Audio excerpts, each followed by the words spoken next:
3일 만세 100주년을 맞아 도내 전역에서 자주 독립의 염원을 되새기는 기념 행사가 열렸습니다.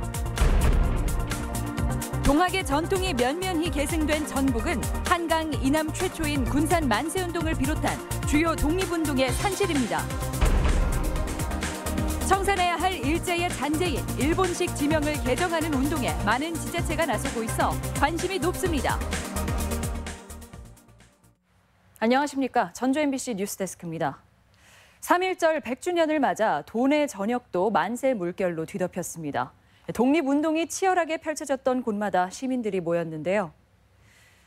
군산과 전주, 정읍 등 만세운동 역사의 현장마다 100년 전 그날의 함성이 재현됐습니다. 한범수 기자입니다. 대한독립 만세! 만세!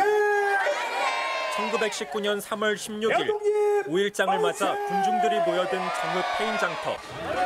두루마기를 걸친 사람들이 저마다 태극기를 손에 쥔 채 목청껏 독립 만세를 외칩니다. 만세! 총칼로 무장한 일본 헌병이 가로막지만 독립의 열망으로 끓어오른 의기를 결코 가라앉힐 수 없습니다. 동료들이 하나둘 쓰러져도 꺾이지 않는 기계에 오히려 일본 순사들이 당황합니다. 올해로 100도를 맞은 3.1운동. 동학 농민군의 마지막 전투지이자 치열하게 만세 시위가 벌어졌던 페인에서 100년 전 그날의 함성이 재현됐습니다. 그런 숭고한 희생과 정신으로 지금 저희들이 지금 이 사랑하는 대한민국에서 살 수 있지 않을까. 전주와 군산 등 다른 지역에서도 3.1절 100주년 행사가 잇따랐습니다. 곳곳에서 만세 행진이 펼쳐지면서 마치 역사의 시계가 100년 전으로 되돌아간 것 같은 장면들이 연출됐습니다. 독립운동 추념탑에 고개 숙여 참배하고 풍남문 종각에선 33번의 타종으로 순국선열의 뜻을 되새기기도 했습니다.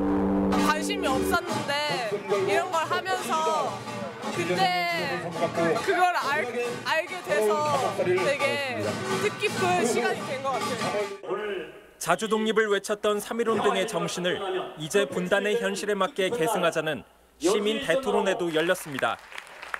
북미 합의가 결렬된 상황에서도 회의장은 천여 명의 시민들로 가득 차 한반도 평화와 통일에 대한 염원을 다시금 확인할 수 있었습니다. MBC 뉴스 한범수입니다. 3.1운동 당시 전라북도는 군산에서 한강 이남 최초의 만세운동이 펼쳐질 정도로 독립의 열기가 뜨거웠습니다.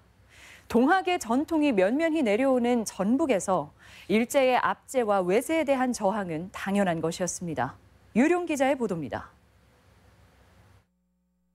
3월 1일 서울에서 만세 소리가 울려 퍼진 지 나흘 만인 3월 5일 군산에서도 만세가 뜨겁게 울려 퍼졌습니다.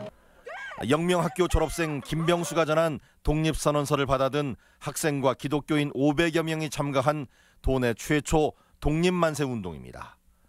석 달 동안 28번 3만 명이 참가한 시위에서 53명이 사망할 정도로 독립에 대한 절규는 강렬했습니다. 이 호남이고 그리고 충청 남북도까지도 만세 운동이 전달이 돼서 크게 참 3.1운동을 3월 10일에는 임실 오수 만세운동으로 번져나갔고 13일에는 전주에서 신흥학교와 기전학교가 주도한 만세운동으로 타올랐습니다. 4월 3일과 4일에는 남원에서 만세가 울려 퍼졌는데 8명이 총격에 목숨을 잃기도 했고 4월 4일 익산에서도 문용기 열사가 두 팔을 칼에 베이면서도 태극기를 놓지 않았던 일화가 유명합니다. 도내 전역에서 펼쳐진 만세운동은 130회, 19만 명이 참가해 108명이 사망하고 417명이 검거돼 전국 세 번째 규모로 기록돼 있습니다. 전북의 만세운동은 기독교와 천도교 등 종교인들과 농민이 주도한 것이 특징입니다. 동학 농민혁명하고 깊은 뿌리를 맥을 같이 하고 있다고 봅니다. 근데 그곳에서 시작돼 있는 숨어있던 에너지들이 일제강점기 기간 내내 전북은 신흥학교 등 기독교뿐 아니라 동학 정신을 이어받은 천도교 세력이 여전해 독립의 열기는 뜨거울 수밖에 없었습니다. 농민들이 담뱃세와 주세를 부과한 일제의 수탈에 맞선 측면도 있어 자유와 독립을 외친 동학의 전통이 면면히 계승되고 있었습니다. MBC 뉴스 유룡입니다.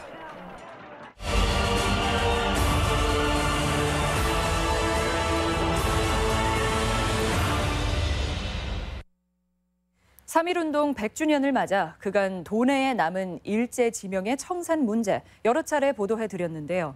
일부 시군에서 일제 지명을 청산하자는 움직임이 시작하고 있습니다. 박연선 기자입니다. 전주 동산동은 일제강점기 이전에는 조각편자에 구름 문자를 써 편운리, 우리말로는 쪽구름 마을로 불렸습니다. 동산은 일본의 대표 군수기업이자 한반도 수탈에 앞장선 미쓰비시 그룹의 창업자 이와사키 야타로의 호입니다. 하지만 100년이 지난 지금도 일본 제국주의의 전제는 여전히 한 지역을 대표하는 이름으로 쓰이고 있습니다. 아픈 역사를 간직하고 있는 부끄러운 일제 잔재물입니다. 역사 정의 차원에서라도 반드시 행정동이 개명돼야 한다고 생각합니다. 그간 큰 변화가 없었지만 최근 행정에서 타시도 사례를 취합하며 개정 작업을 검토하기 시작했습니다. 민족 역사 정서상에도 맞지 않고 있기 때문에 금년 100주년을 특히 기념해서 일제 잔재물에 대한 명칭이라든가 시설물에 대해서는 정리를 하도록. 군산 서수면에서는 주민들 스스로 일제 잔재를 털어내겠다는 구체적인 움직임이 일고 있습니다.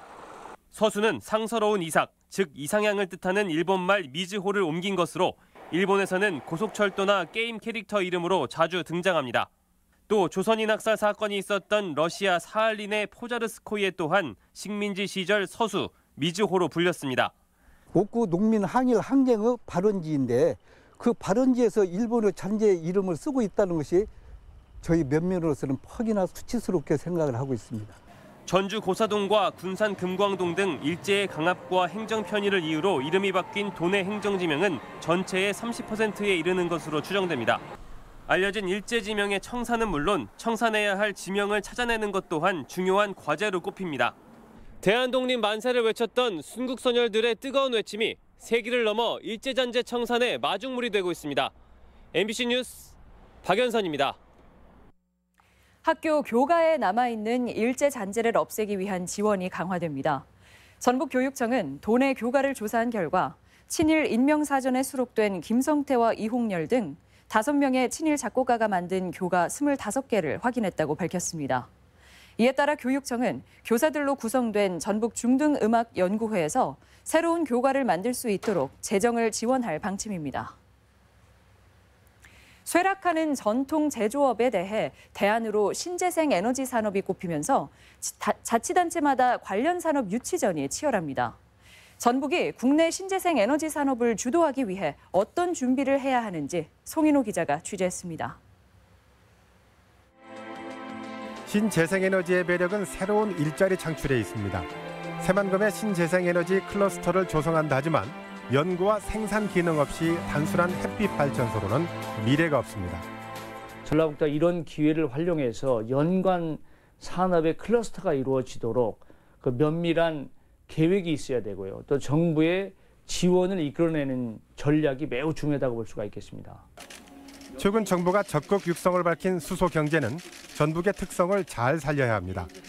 대통령이 울산을 찾아서 수소 경제 의지를 밝힌 만큼 울산과 창원 등 기존 자동차 기계산업단지가 앞서갈 가능성이 크기 때문입니다. 전북은 세계에서 유일한 연료전지 신뢰성 평가센터와 이미 가동 중인 익산의 발전용 전지공장, 완주의 수소 탱크 업체 등 기존 인프라를 내세워 관련 산업을 적극 유치해야 합니다. 모든 지자체마다 다 출발선이라 보시면 됩니다. 지자체마다는 사활을 걸 필요가 있습니다. 수십조 원의 가치가 생기는 거거든요. 산업 유발 효과로서는 굉장히 큰 파급력을 가진다고 보시면 됩니다. 또한 태양광과 풍력, 수소 등 신재생에너지 산업은 전북이 밀고 있는 탄소 산업과 밀접한 관계가 있습니다. 제품의 경량화와 보관 용기까지 탄소 제품이 안 쓰이는 곳이 없을 정도이기 때문입니다. 전문가들은 당장 연관이 있는 화물차와 버스에 그치지 않고 대형 농기계부터 첨단 드론까지 의원을 확대해야 한다고 지적하고 있습니다. 한 관점만 보지 마시고 독수소라고 해서 수소만 하지 말고 전북이 수소에다가 다른 역량이 뭐인지를 섞어가지고 통합된 관점에서 우리의 스코프를 정해야 된다는 거죠. 위기가 기회라는 말이 있듯이 생산을 중단한 GM과 현대중공업의 대안으로 새로운 차세대 산업에 대한 지원을 정부에 꾸준하게 요구하는 것도 중요한 전략으로 꼽히고 있습니다. MBC 뉴스 송인호입니다. 전북현대가 K리그 개막전에서 무승부를 기록했습니다. 전북현대는 오늘 전주 월드컵 경기장에서 열린 개막전에서 대구 FC의 에드가와 전북의 임선영이 한 골씩을 주고받으면서 무승부로 경기를 마무리했습니다. 이로써 전북은 8년 연속 홈 개막전 승리를 놓쳤고 신임 조세 모라이스 감독의 데뷔 승도 무산됐습니다. 무허가 축사 적법화가 8%대에 그치는 등 추진에 어려움을 겪고 있습니다. 전라북도는 도내 14,000여 농가의 무허가 축사 적법화를 추진하고 있지만 완료는 전체의 8.2%에 불과하고 40% 가까운 1,700여 곳은 착수조차 하지 못하고 있습니다. 특히 무허가 축사 적법화 기간이 1년 연장된 오는 9월로 끝나는데도 국유지나 타인 토지 침범, 건폐율 초과 등 위반 사항 해결이 쉽지 않은 상황입니다. 새만금 산업단지에 첫 상업용 건축물이 들어섭니다. 새만금 개발청은 내부 개발 추진이 본격화함에 따라 새만금 산업단지 내 지원시설 용지에 소매점과 음식점, 오피스텔을 갖춘 5층 규모 업무시설의 건축을 허가했습니다. 산업단지 내 상업용 건축물이 가능한 지원 용지시설 면적은 6만 제곱미터로 현재 4만 2천 제곱미터가 팔려 분양률이 69%로 집계됐습니다. 향토 인재 장학생이 선발됩니다. 전라북도 인재육성재단은 학업 성적이 우수하고 가정 형편이 어려운 도내 출신 대학생 100명을 선발해 2억 원의 장학금을 지급하기로 하고 오는 14일까지 접수받습니다. 전북권 뉴스였습니다.